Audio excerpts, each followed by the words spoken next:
नमस्कार। उत्तराखंड के सभी वासियों को मेरा नमस्कार। आज मैं जन चेतना अभियान के तीसरे एपिसोड में आपके समक्ष अपने कुछ विचार रखने के लिए उपस्थित हूँ। सर्वप्रथम तो मैं आपको ये सूचित कर दूँ कि मुझे कुछ लोगों के फ़ोन आए हैं 2 एपिसोड देखने के बाद, और उन्होंने मेरे से उनकी कुछ जिज्ञासा थी, मैं उनको हल करना चाहता हूँ। सर्वप्रथम तो वो मुझसे पूछ रहे थे कि आपने जो ये अभियान चलाया है, क्या इसका किसी राजनीति से संबंध है? तो मेरा ये कहना है कि मैं पिछले 5 साल से इंग्लिश के न्यूज़पेपर में मैं राष्ट्रीय मुद्दे और क्षेत्रीय मुद्दों को उठाता रहा हूँ, और अभी हाल में मैंने अपने प्रशंसकों के सलाह पर ये किताब एक निकाली है कि हमारे देश में एक नागरिक का क्या विज़न होना चाहिए विभिन्न क्षेत्रों में। मैंने रेंज ऑफ इशू में कोई ऐसा क्षेत्र नहीं छोड़ा है कि जिसमें मैंने सरकार को कोई सुझाव नहीं दिए हों। उसके अलावा प्रशासन तंत्र में क्या सुझाव होने हैं, इसमें भी मैंने एक किताब लिखी है, और ये दोनों किताबें अवेलेबल हैं, अमेज़ॉन में अवेलेबल हैं और नोशन प्रेस में अवेलेबल हैं। तो जहाँ तक उत्तराखंड के प्रश्नों का उत्तर है कुछ दोस्तों का, उससे मेरा ये कहना है कि उत्तराखंड में हमको जो भी कुछ लिखना है वो हिंदी में लिखना चाहिए, जो कि हिंदी के पेपरों में मैं ज़्यादातर नहीं लिखता हूँ।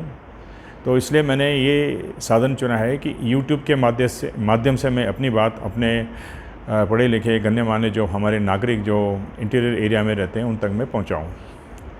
जहाँ तक राजनीति का प्रश्न है, मेरा ये कहना है कि अगर हम एक सिटीजन के नाते, एक नागरिक के नाते अगर हम कुछ इश्यूज़ को उठाते हैं, और हमारे जो राजनीतिक नेता, जो हमारे जनप्रतिनिधि हैं, अगर ये उसको उचित समझते हैं, उसमें कार्य करें, और हमारी जनता को भी ये सुनिश्चित करना चाहिए कि हमारे जो जनप्रतिनिधि हैं वो हमारी बातें सुने और उसको वहाँ तक पहुँचाएँ।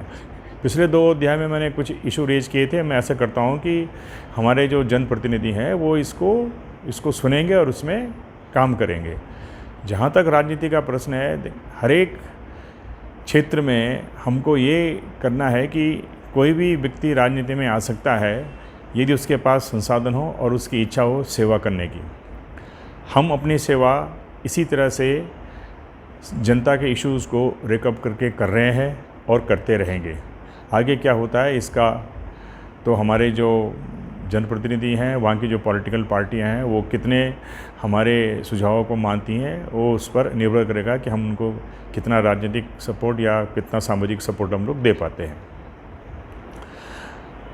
दूसरा इशू जो मुझे ये पता लगा है कि पहले वहाँ पे पिछले कुछ सालों से एक समानता मंच जो है वो सरकारी कर्मचारियों और जो रिटायर्ड पर्सन हैं उनकी आवाज़ को बुलंद करने के लिए उन्होंने एक सामाजिक मंच, एक समानता मंच बनाया है, जो कि एक अखिल भारतीय स्तर पर जो है प्रमोशन में आरक्षण का विरोध कर रहा है।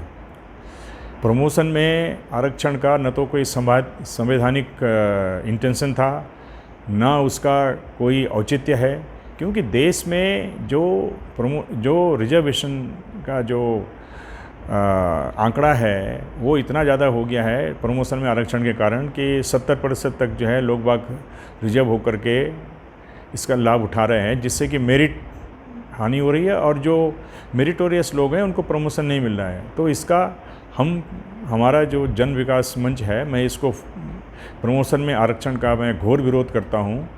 और मेरा ये कहना है, अगर प्रमोशन में किसी को आरक्षण भी देना है, आपने कोई राजनीतिक कोई डिसीजन लिया है, तो आप उसमें उनको पोस्ट से डीलिंग कर दीजिए। प्रमोशन को पोस्ट से डीलिंग करके आप उनको इंस्टीट्यूट प्रमोशन दे दीजिए, लेकिन पोस्ट से उसको डीलिंग करिए, ताकि आपको ये कहने का मौका मिले कि भाई चलो हमने जो है आपको इस पद तक पहुंचा दिया है, ग्रुप बी से ग्रुप ए तक। किंतु इसका कोई औचित्य बनता नहीं है, और इसमें अभी कुछ केसेस सुप्रीम कोर्ट में चल रहे हैं। इसी परिप्रेक्ष्य में एक सज्जन ने मेरे से रिक्वेस्ट किया कि हम एक राजनीतिक दल खड़ा करने की कोशिश कर रहे हैं, तो मैं आपको इसकी शुभकामनाएं देता हूं। आप राजनीतिक दल तो खड़ा कीजिए, लेकिन उससे पहले ये सुनिश्चित करें कि लोग आपके साथ आएँ। एक पॉलिटिकल पार्टी बनाने के लिए धन भी चाहिए और जन भी चाहिए और कार्यकर्ता भी चाहिए। खाली जो है सेक चिल्ली की तरह पार्टियां बनाना और पार्टियां भंग करना, ये इलेक्शन के समय लोग वह करते हैं, ये नहीं होना चाहिए। और मैं तो कहूँगा जो ये अभी जो पार्टियां वहाँ पे जो राष्ट्रीय दल हैं, अगर ये उत्तराखंड के मुद्दे, ज्वलंत मुद्दे जो मैंने पिछले 2 उसमें उठाए हैं, अगर ये उसको अपने मैनिफेस्टो में करते हैं तो हम इनको समर्थन दे सकते हैं। अगर नहीं है तो इसका क्या अल्टरनेटिव है, ये लोगों को सोचना पड़ेगा।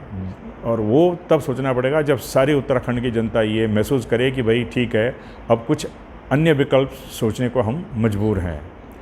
तो मेरा आज के एपिसोड में मेरा इतना ही रहेगा। आप सबसे मेरा अनुरोध है कि हमारे चैनल को आप जो है सब्सक्राइब करें और अपने जो आइडियाज़ हैं वो हमको दें, और किन किन बातों पे आपके क्या क्या विचार हैं वो हमको बताएं।